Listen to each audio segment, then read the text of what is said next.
நீதி வழங்கும் போது அண்ணன் தம்பி சொந்தம் பந்தம் பணக்கார ஏழை எதையுமே பார்க்க கூடாதுடா. நியாயத்தை மட்டும் தான் சொல்லணும்.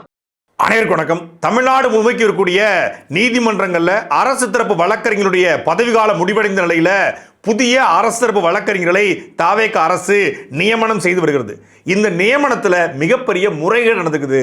சொல்ல போனால் தாவேக அரசினுடைய டிவிகே ஆட்சியினுடைய முதல் ஊழலாக இந்த ஊழல் பதிவு செய்யப்படும். கிட்டத்தட்ட 100 கோடிக்கு மேலான ஒரு ஊழல், ஒரு ஸ்கேம், ஒரு முறைகேடு நடந்திருக்கிறது என்று தமிழக வெற்றி கழகத்தை சார்ந்த விழுப்புரம் வழக்கறிஞர் அணியினுடைய இணை செயலாளர் யான சௌந்தரி என்பவங்க சென்னை உயர்நீதிமன்றத்தில் ஒரு பொதுநல வழக்கு தொடர்ந்திருக்காங்க.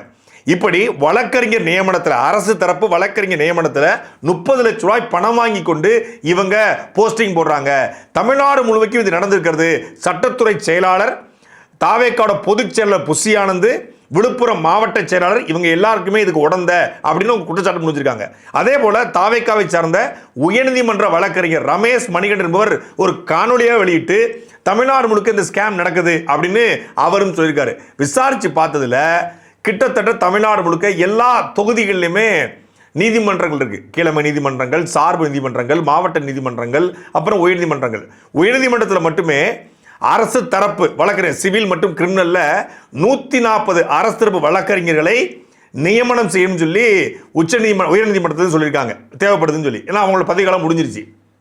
இப்போ அந்த 140 வழக்கறிஞர்களை நியமிக்க ஒரு வழக்கறிஞருக்கு 30 லட்ச ரூபாய் வாங்கியிருக்காங்க அப்படிங்கிற குற்றச்சாட்டு எழுந்திருக்கிறது. அதே போல டிஸ்ட்ரிக்ட் கோர்ட்டில் ஒரு மாவட்ட நீதிமன்றத்தில் ஒரு அரசு தரப்பு வழக்கறிஞர் நியமிக்க 15 லட்ச ரூபா, மேஜிஸ்ட்ரேட் கோர்ட்டில் ஒரு அரசு தரப்பு வழக்கறிஞர் நியமிக்க 5 லட்ச ரூபா, அப்புறம் சப்கோர்ட் அதில் ஒரு அரசு தரப்பு, அதாவது சார்பு நீதிமன்றம் சொல்லுவாங்க, அதில் ஒரு அரசு தரப்பு வழக்கறிஞர் நியமிக்க 10 லட்ச ரூபாய். இப்படி 5, 10, 15, 20, 25, 30 என்று 5 லட்சம் தொடங்கி 30 லட்ச ரூபா வரைக்கும் அரசு தரப்பு வழக்கறிஞர் நியமிக்க இதுவரைக்கும் ஆண்ட அதிமுக, இதுவரைக்கும் ஆண்ட திமுக, 2 கட்சி ஆட்சியும் செய்யாத ஒன்றை தாவேக அரசு தன்னை தூய அரசாக, நோ கரப்ஷன் கவர்மெண்டாக காட்டிக் கொள்கிற இந்த அரசு செய்திருக்கிறது அப்படிங்கிற குற்றச்சாட்டுகள் வெளியே வந்திருக்கிறது. ஒரு அரசு தரப்பு வழக்கறிஞர் நியமனத்திலே இவ்வளவு முறைகேடு என்றால் அந்த அரசு தரப்பு வழக்கறிஞர் எந்த மாதிரியான வழக்குகளை நடத்துவார் அப்படிங்கிற கேள்வி இப்போது உருவாகிறது. சென்னை மற்றும் மதுரை உயர்நீதிமன்றத்தில் 140க்கும் மேற்பட்ட அரசு தரப்பு வழக்கறிஞர்களை நியமனம் பண்ணணும். ஒரு எடுத்துக்காட்டுக்கு அடிஷனல் அட்வொகேட் ஜெனரல், மிக முக்கியமான ஒரு பதவி. அது சென்னை ஹைகோர்ட்டில் மட்டும் 5 பேர், மெட்ராஸ் பெஞ்சில் 3 பேர், ஸ்டேட் கவர்மெண்ட் ப்ளீடர்மாங்க, அதாவது வாதிடுபவர். இந்த கவர்மெண்ட் ப்ளீடருங்கிறது சிவில் சைடு, பப்ளிக் ப்ராசிக்யூட்டருங்கிறது வந்து கிரிமினல் சைடு. இந்த ஸ்டேட் கவர்மெண்ட் ப்ளீடர் சென்னை ஹைகோர்ட்டில் ஒருத்தர், அப்புறம் கவர்மெண்ட் ப்ளீடர் மதுரை பெஞ்சில் ஒருத்தர், ஸ்பெஷல் கவர்மெண்ட் ப்ளீடர் கிட்டத்தட்ட சென்னை ஹைகோர்ட்டில் மட்டும் 20 பேர், மதுரை ஹைகோர்ட் பிரான்ச்சில் வந்து 8 பேர், அடிஷ்னல் கவர்மெண்ட் ப்ளீடர் கிட்டத்தட்ட சென்னை ஹைகோர்ட்டில் 30 பேர், மதுரை பெஞ்சில் 14 பேர், government pleader advocate civil side 40 பேர் சென்னையில், 14 பேர் மதுரையில், கவர்மெண்ட் அட்வொகேட்டு சென்னையில் கிட்டத்தட்ட 3 பேர், டாக்ஸஸ் மதுரையில் ஒருத்தர். இப்போ சென்னையில் மட்டும் 99 அரசு தரப்பு வழக்கறிஞர், மதுரையில் 41, மொத்தம் 140 அரசு தரப்பு வழக்கறிஞர் தேவைப்படுது. இப்போ இவங்களுக்கான கிரைட்டீரியா ஒன்று இருக்குது. இப்போ சும்மா இவர் வந்து கட்சிக்காரரு, இவர் வேண்டப்பட்டவர் அப்படிலாம் சேர்த்துட முடியாது. குறைந்தபட்சம் 10 ஆண்டுகள் அவர் உயர்நீதிமன்றத்தில் வழக்கறிஞராக பிராக்டிஸ் பண்ணியிருக்கணும். தமிழ்நாட்டில் 1 லட்சத்திற்கும் மேற்பட்ட வழக்கறிஞர்கள் பார் கவுன்சிலில் பதிவு செய்த வழக்கறிஞர் இருக்காங்க. சென்னை மற்றும் புதுச்சேரி பார் கவுன்சிலில் 1,539 எக்ஸாக்டாக பதிவு பண்ணியிருக்காங்க. இதில் ப்ராக்டிசிங் அட்வொகேட் அப்படின்னா ஒரு 15 விழுக்காடு தான் இருப்பாங்க. ஒரு 15,000 பேர் தான் ப்ராக்டிஸ் பண்ணுவாங்க. மற்றெல்லாம் வழக்கறிஞராக இருப்பாங்க, திடீர்னு கோர்ட்டுக்கு போவாங்க, வேறு தொழில் பண்ணுவாங்க, வேறு ஏதாவது பிஸ்னஸ் பண்ணுவாங்க, முக்கியமான வழக்குகளுக்கு போவாங்க. ஆனால் ப்ராக்டிஸ் அட்வொகேட்டு ஒரு 15 விழுக்காடு. இந்த ப்ராக்டிசிங் அட்வொகேட்டில் லீகலாக எல்லாத்தையும் கரைச்சி குடித்து சட்ட நுணுக்கங்களை முழுமையாக தெரிந்து கொண்டு, சட்ட பிரிவுகளை முழுமையாக தெரிந்து கொண்டு, எந்த செக்ஷனுக்கு என்ன வழக்கு, எந்த செக்ஷன் எப்படி வாதாடணும், எப்படி வாதங்களை எடுத்து வைக்கணும், அப்படிங்கிற தெரிந்த ஒரு வழக்கறிஞர் வச்சிங்கன்னா ஒரு 5000 பேர் இருப்பாங்க. இந்த 15,000 ஒரு 5000 பேர் ரொம்ப கைதேர்ந்த வழக்கறிஞர் அப்படின்னு சொல்லலாம். இப்போ நீங்கள் ஊரில் 100 டாக்டர் இருப்பாங்க, 100 டாக்டரும் வந்து சிறந்த டாக்டர் இருக்க வாய்ப்பு இல்லை. இதில் இவருக்கு நம்ம கைராசியான டாக்டர்னு சொல்லுவோம் இல்லையா, அது மாதிரி இந்த 15,000 பேரில் ஒரு 5000 பேர் த்ரோடு தமிழ்நாடு வச்சுட்டோம்னா ஒரு பெர்ஃபெக்ட் அட்வொகேட்ஸுங்க, அவர் வந்து நல்லா பண்ணுவார்னு சொல்லலாம். இதில் தான் அரசு தரப்பு வழக்கறிஞர்களே தேர்ந்தெடுக்கணும். ஏன்? அரசு தரப்பு வழக்கறிஞர் என்பவர் மக்களுக்கும் அரசுக்கும் இடையேயான ஒரு பாலம் போல இருப்பவர். சாமானிய மக்களுடைய இறுதி நம்பிக்கை என்னது? நீதிமன்றம். அந்த நீதிமன்றத்தில் அரசு தரப்பு வழக்கறிஞர் போடுவதற்கு நீங்கள் பணம் வாங்கி இருந்தால், பணம் வாங்கினா நாட்டில் சட்டம் ஒழுங்குன்னு ஒன்று இருக்கவே இருக்காது. ஏன்? 30 லட்ச ரூபா கொடுத்து அரசு தரப்பு வழக்கறிஞராக ஒருத்தர் போறாருன்னு வைங்க. இப்போ இந்த 30 லட்ச ரூபாயை சம்பாதிப்பாரா சம்பாதிக்க மாட்டாரா? 30 லட்ச ரூபாய் சம்பாதிக்க நினைப்பாரு. இப்போ எந்த வகையில் சம்பாதிக்கலாம்? ஜிபி, அதாவது கவர்மெண்ட் ப்ளீடர் இருக்கார் சிவில் சைடில், பிபி இருக்கார் பப்ளிக் ப்ராசிக்யூட்டர் கிரிமினல் சைடில், கிரிமினல் வழக்குகளில், குற்றவியல் நீதிமன்றங்களில். இப்போ இந்த 2 பேரும் இவர் பெயில் போட போகிறாங்க. ஒரு பெயிலில் ஒரு அரசு வழக்கினுடைய ஒப்பீனியன் ரொம்ப ரொம்ப முக்கியம். இப்போ ஒரு அவன் ஜெயிலில் கிடப்பான், 15 நாள் ஜெயிலில் இருந்திருப்பான், இல்லை 16 நாள் ஆகிட்டே இருக்கும், எப்படியாவது வெளியெடுங்கன்னு அவன் கதறிட்டு இருப்பான். இங்கே பெயில் கொடுக்கறதுக்கு நீதிபதி தயாராக இருப்பார், ஆப்போசிட் அட்வொகேட் நல்லா வச்சுருப்பாங்க. ஆனால் இந்த பக்கக்கூடிய அரசு தரப்பு வழக்கறிஞர் இல்லை அவர் அஃபிடேவிட் போட சொல்லுங்கள், நான் அதை படித்து பார்க்கல, நாங்கள் பெட்டிஷன் போடணும், இல்லை நாங்கள் வந்து அவர் வந்து குறுக்கு விசாரணை பண்ணணும், ஏதோ ஒன்று சொல்கிறாரு. காவல்துறை தரப்புலேருந்து அவர் வந்து கஸ்டடி இருக்குன்னு விரும்புகிறாங்க, ஏதோ ஒன்று சொல்கிறார் அப்படின்னா காலம் தாழ்த்தும். அவனுக்கு 4 ஜெயிலில் தள்ளி போயிட்டு இருக்கும்.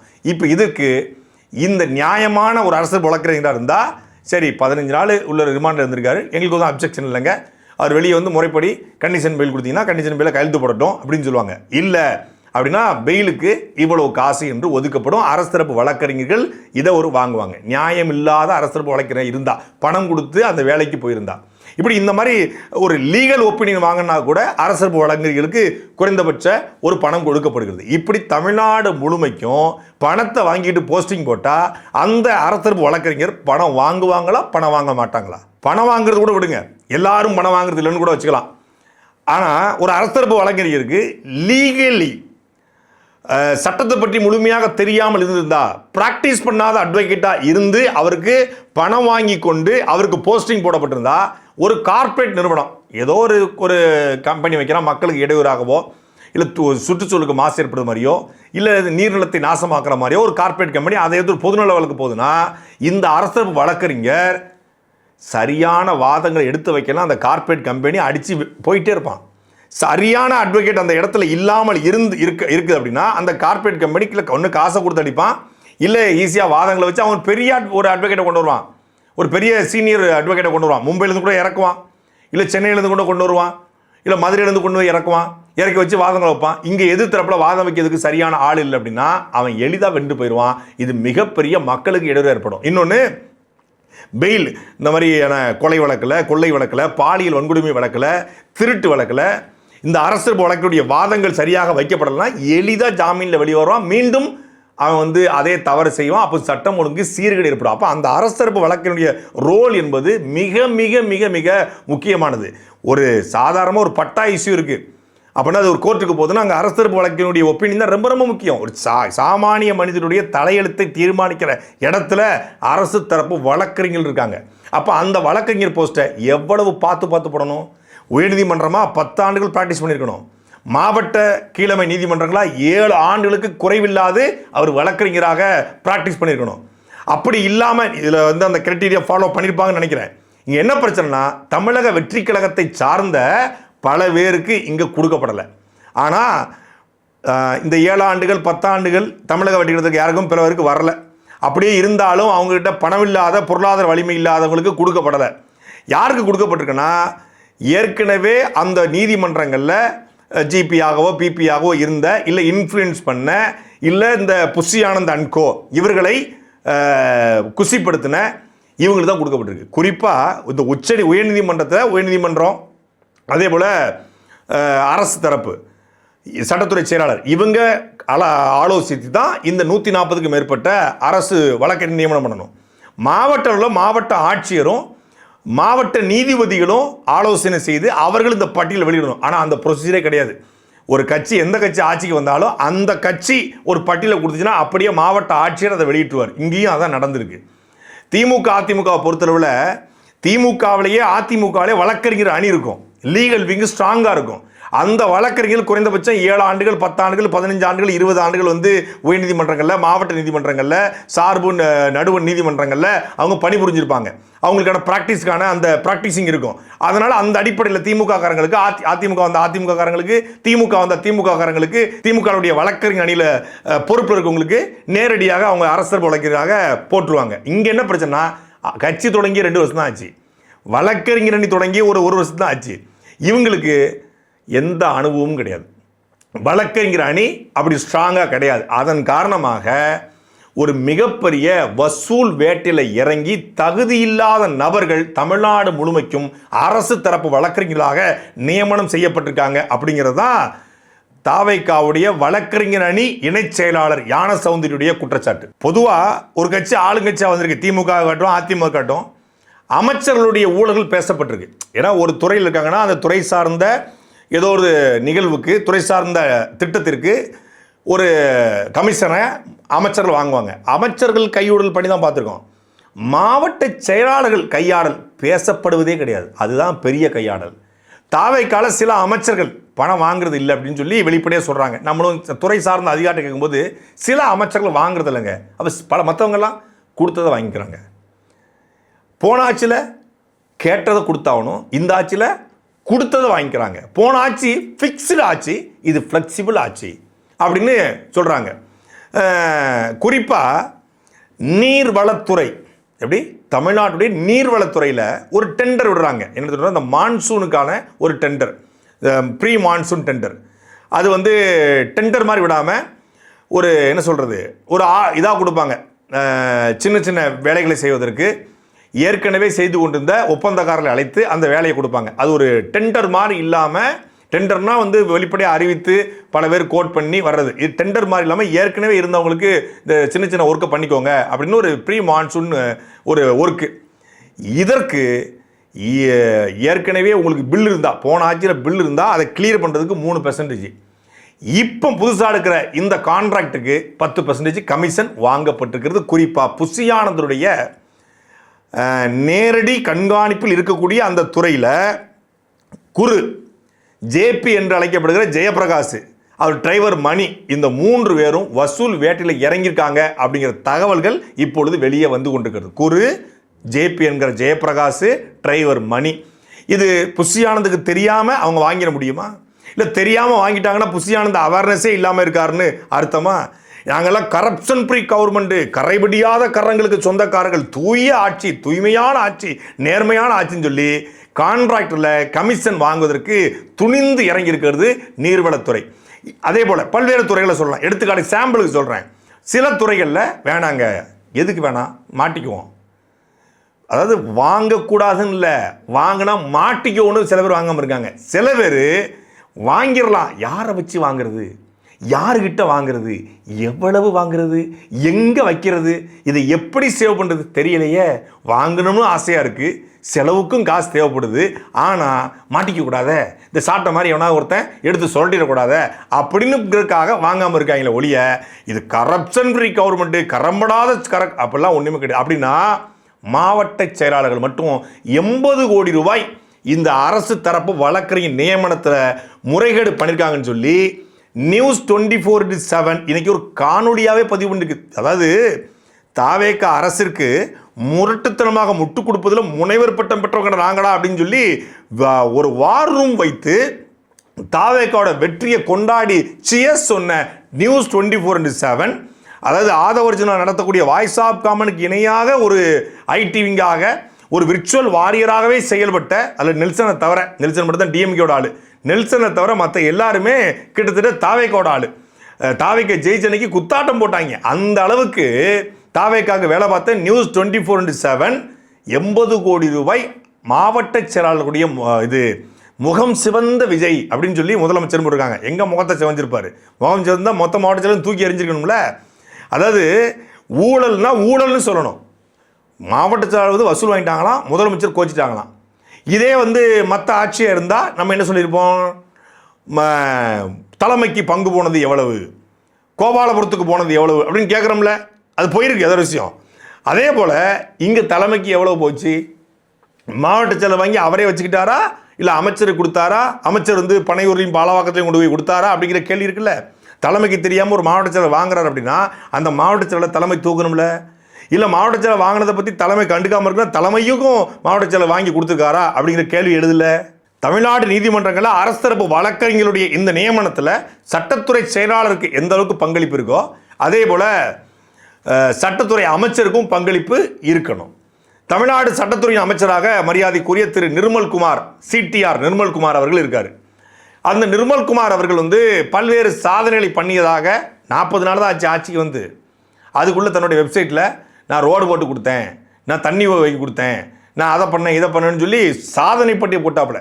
அவங்க வந்து இந்த ஓராண்டு ஆட்சி 100 ஆண்டு போட்டும் ஓராண்டு ஆட்சின்னாங்க, ஊற்றி மூடிட்டு போயிடுச்சு. அதே மாதிரி இவங்க 400 ஆண்டு பேசும் 40 நாள் சாதனைன்னு போட்டுட்டு இருக்காங்க. சரி, இதெல்லாம் சாதனை என்று சொல்லக்கூடிய திரு நிர்மல்குமார் அவர்கள் கடந்த ஆட்சியினுடைய தொடர்ச்சியில் தண்ணி வந்தது, சாலை போட்டது, இதெல்லாம் வந்து கடந்த ஆட்சியில் செஞ்சதை இவங்க வந்து திருப்பி செஞ்சுருக்காங்க. இதெல்லாம் சாதனைன்னு சொல்கிறாங்க இல்லையா. மின்சாரத்துறைக்கு வெள்ளை அறிக்கை வெளியிட்ட திரு நிர்மல்குமார் தன்னுடைய துறையில் அரசு தரப்பு வழக்கறிஞர் நியமனத்தில் முறைகேடு நடந்ததாக உயர்நீதிமன்றத்தில் ஒரு புகார் தெரிவிக்கப்பட்டிருக்கிறது. அது வழக்காக எடுத்துக்கொள்ளப்பட்டிருக்கிறது. தாவேக்காவை சார்ந்தவர்களை சமூக வலைதளங்கள் எழுத ஆரம்பிச்சிருக்காங்க. தாவேக்காவை சார்ந்த தாவேக்கால மக்கள் இயக்கத்திலிருந்து இருக்கக்கூடிய பல பேருக்கு இந்த அரசு தரப்பு வழக்கறிஞர் பதவி பணத்தின் காரணமாக, பொருளாதாரத்தின் காரணமாக கிடைக்காம யார் யாருக்கோ ஒதுக்கப்பட்டிருக்கு. பணம் இருப்பவனுக்கு பதவிங்கிற நிலை மாறி இருக்கு என்றால் யாருக்கு இந்த தமிழ்நாடு முழுமைக்குரிய சார்பு, நடுவன், கிழமை, மாவட்ட, உயர்நீதிமன்ற அரசு தரப்பு வழக்கறிஞர் நியமனத்தில் யாருக்கு கொடுக்கப்பட்டுச்சு, என்ன கிரைட்டீரியா அடிப்படையில் கொடுக்கப்பட்டுச்சு, அவருடைய பின்னணி என்ன, அவங்க எத்தனை வருடங்கள் பிராக்டிஸ் பண்ணியிருக்காங்க, அவங்களுடைய கல்வி தகுதி என்ன என்பதை வெள்ளை அறிக்கையாக வெளியிடுவாரா? இந்த தாவேக அரசு அமைந்து இந்த 2 மாதங்களில் சொன்னதை எதுவும் செய்யலை. ஏன்னா 6 மாத கால அவகாசத்தை தமிழக முதலமைச்சர் விஜய் அவர்கள் கேட்டிருக்காரு. சொன்னதை எதுவும் செய்வதற்கான எந்த திட்டங்களையும் வகுக்கலை. புதிய நிதியை கொண்டு வருவதற்கு, புதிய நிதி ஆதாரங்களை சேகரிப்பதற்கு திட்டங்களை கொண்டு வரல. தமிழ்நாட்டினுடைய வாழ்வாதார சிக்கலாக இருக்கக்கூடிய காவிரி சிக்கலில் சரியான நடவடிக்கையை மேற்கொள்ளலை. மேகதாதுல கூட நடுவர் மன்றம் அமைக்கணும்னு சொல்லி முரணாக, ஒட்டுமொத்தமான தமிழ்நாட்டுடைய விவசாயிகளுடைய கருத்துக்கு முரணாகத்தான் தாவேக அரசு செயல்படுது. பிஜேபியோடு கூடி குழாவி நிற்கிறது. இதையெல்லாம் வந்து பொது விமர்சனம். இதை கூட வந்து சரி பண்ணக்கூடியது. நடுவர் மன்றம் அமைக்கணும்னு சொல்லியிருக்காங்க, நாளைக்கு அதை மாற்றலாம். இன்னைக்கு பிஜேபியோட குழாவுறாங்க, நாளைக்கு அதை சரி பண்ணிக்கலாம். இதெல்லாம் வந்து ஆட்சி ரீதியான, கட்சி ரீதியான, கொள்கை ரீதியான விமர்சனங்கள். ஆனால் தாவேகா இந்த 60 நாட்களில் சொன்னது என்ன தெரியுமில்ல, நாங்கள் ஒரு கரப்ஷன் ஃப்ரீ கவர்மெண்ட் இல்லை, அதாவது ஐடியாலஜிக்கலாக அது வந்து சரி பண்ணிக்க கூட வாய்ப்பு இருக்குது. இன் ஃபியூச்சர் வந்து தாவேகா ஒரு ஐடியாலஜிக்கல் கட்சியாக கூட மாற வாய்ப்பு இருக்குது. இப்போதைக்கு அது ஐடியாலஜி கட்சியாக இல்லை. ஆனால் கரப்ஷன் ஃப்ரீ கவர்மெண்ட்னு சொல்லிட்டு நீங்கள் வந்த உடனே திமுக அதிமுக செய்யாத ஒன்றை, திமுக அதிமுக செய்யாத ஒரு முறைகேட்டை, ஒரு ஊழலை, ஒரு கரப்ஷனை, ஒரு கலெக்ஷனை, ஒரு கமிஷனை நீங்கள் அரசு தரப்பு வழக்கறிஞர் நியமனத்தில் வாங்கியிருப்பது அப்பட்டமாக, பட்டவர்த்தனமாக வெளியே வந்திருக்கிறது. அத்தனை பேரும் பேசுகிறாங்க. இது எப்படி கரப்ஷன் ஃப்ரீ கவர்மெண்ட்டு? இது எப்படி தூய்மையான ஆட்சி? இது எப்படி நேர்மையான ஆட்சி? நாம் இதை பேசும்போது தாவேக்காவையே குறி வச்சு பேசுகிறாரு, விஜய் அவர்களே குறி வச்சு பேசுகிறாரு அப்படின்னாங்க. ஏற்கனவே மாவட்ட செயலாளர்கள் போஸ்டிங்க்கு புஷி ஆனந்த் பணம் வாங்கியிருக்காருன்னு பல பேர் சொன்னான். மதுரையில் ஒரு பொண்ணு சொல்லிச்சு, விழுப்புரத்தில் சொன்னிச்சு, திருநெல்வேலியில் மாவட்ட செயலாளர் போடுவதற்கு 3 கோடி ரூபாய் புஷி ஆனந்த் தரப்பிலிருந்து வாங்கப்பட்டிருக்கிறது என்று திருநெல்வேலி முழுக்க பேசுகிறாங்க. மொத்தமாக திருநெல்வேலியில் ஒரு குறிப்பிட்ட நபரை சட்டமன்ற உறுப்பினர் ஆக்கி அவரையே மாவட்ட செயலாக்கி உங்களுக்கு ஃபியூச்சரில் அமைச்சர் பதவி தர்றேன் அப்படின்னு சொல்லி இந்த அமைச்சரவை சஃபுல் ஆகும், அப்படி சஃபுல் ஆகும்போது உங்களுக்கு நான் போட்டு தரேன் அப்படின்னு சொல்லி 9 கோடி ரூபா வரைக்கும் ஒரு குறிப்பிட்ட நபர்கிட்ட வாங்கியிருப்பதாக எழுந்திருக்கிறது. அப்போ நம்ம சொல்லும்போது மாவட்ட செயலர் போஸ்டிங்கில் வந்து அவங்க கட்சிக்காரங்க வாங்கிட்டாங்க, இதில் என்ன பெரிய விஷயம் இருக்குனாங்க.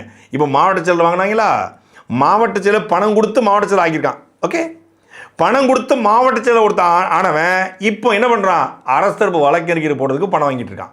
ஸோ ஊழல் எங்கே ஸ்டார்ட் ஆகுதுன்னா, அவன் ஏற்கனவே லஞ்சம் கொடுத்து தான் அவன் மாவட்ட செயலராக வர்றான். லஞ்சம் கொடுத்து மாவட்ட செயலராக வந்தவன் லஞ்சம் வாங்கியிருக்கான்.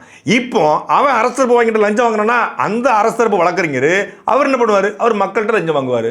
மக்கள் என்ன பண்ணுவான், இவனுக்கு லஞ்சம் கொடுத்துருக்கோமா, அப்போ நம்ம புறம்போக்கு எடுப்போம்னு சொல்லி அவன் புறம்போக்கு எடுப்பான்.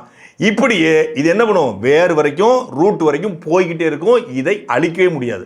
லஞ்சத்தை ஒழிக்கிறேன், ஊழலை ஒழிக்கிறேன், கரப்ஷன் ஃப்ரீ கவர்மெண்ட்டை தான் நடத்த போகிறேன், நான் நல்லது பண்ணுறேன் கெட்டது பண்ணுறேன் விட்டுருங்க, 5 வருஷத்தில் நேர்மையான ஆட்சியை விஜய் கொடுத்தாரு அப்படின்னு சொல்லிட்டு போயிடுவேன்னு விஜய் ஒருத்தர் சொன்னாராம்.